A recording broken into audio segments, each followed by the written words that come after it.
కాదమ్మా ఉంది. కానీ అందరం కూడా ఏ దేశానికి పోయినా ఇప్పుడు మనం దుబాయ్ పోతే ఇది లేదా, సిటిజన్షిప్ లేదా? మనం ఆలోచించండి. ఎప్పుడో ఒకసారి ఇవన్నీ కూడా ప్యూరిఫై చేసుకోవాలి కదా. నువ్వు అమెరికాకు పోతే నువ్వు ఉంటావా? తెలుగు వాళ్ళంతా అమెరికాకి వెళ్ళారు. తెలుగు వాళ్ళు ఎన్ని దేశాలకు వెళ్ళారు? అక్కడ సిటిజన్షిప్ లేదా? ఏ దేశం అని పాస్పోర్ట్లు లేవా? మరి ఎట్లా? ఇవన్నీ రాజకీయం చేస్తే రాజకీయం. దాంట్లో అభద్రతాభావం ఎవరుకుంటుంది? ఎవరైనా దొంగతనంగా వచ్చిన వాళ్ళకు ఉంటుంది. వాళ్ళు రావచ్చు, యాంటీ సోషల్ మెంటల్ కూడా రావచ్చు ఇక్కడికి. కొన్ని స్పష్టంగా మన ఉద్యోగాలు 4%, as they are deserving, will protect, there is no second thought. ఎందుకు? ఈరోజు ముస్లిమ్స్లో కూడా పేదరికం ఎక్కువ ఉంది.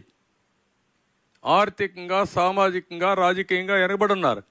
వాళ్ళకి చేయూత ఇవ్వడం మన బాధ్యత, అది ఇస్తాం. కానీ సిటిజన్షిప్ ఎవరైనా వస్తాం, ఎక్కడైనా ఉంటాం అంటే రేపు రాబోయే రోజుల్లో దేశం సెక్యూరిటీ ఏమవుతుంది? నేను పోయేసి ఒక్కరోజు నేను సింగపూర్లో ఉంటానా నాకు సిటిజన్షిప్ పాస్పోర్ట్ లేకుండా?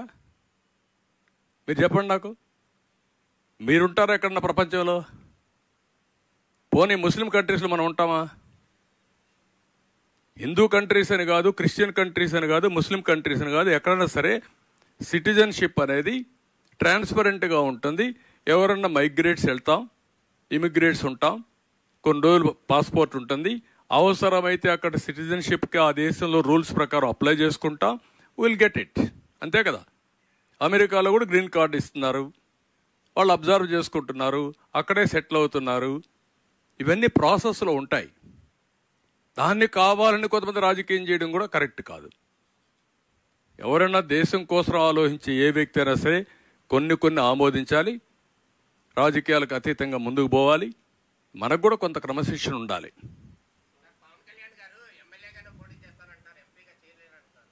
తప్పే ఉంది అట్లా.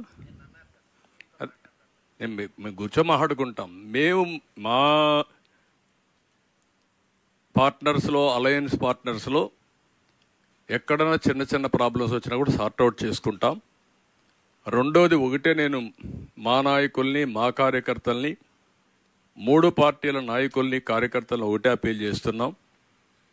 ఈ 3 పార్టీలు కలిసి పోరాడేది రాష్ట్రాన్ని కాపాడుకోవడానికి, ఈ రాష్ట్ర భవిష్యత్తు కోసం చేశాం. అందుకే అందరం కలిసి ఎక్కడికి కూడా ఒక అవగాహన రావాలి. సీట్లు రాని వాళ్ళు మా పార్టీలో కూడా కొంతమంది ఉంటారు. ఎన్నో సంవత్సరాలుగా అవస్థలు పడ్డారు, కేసులు పెట్టించుకున్నారు, జైలుకు పోయారు, మళ్ళా వచ్చారు, అన్నీ కూడా ఇబ్బందులు పడ్డారు. కొంత ఆవేదన, కొంత తపన ఇవన్నీ ఉంటాయి. కానీ ఈరోజు మనం గవర్నమెంట్ రావాలి, ఫస్ట్ స్టేట్, ప్రజలు, తర్వాత మనం. అది తప్పదు మనకు. ఆ విషయం గుర్తుపెట్టుకోవాలి.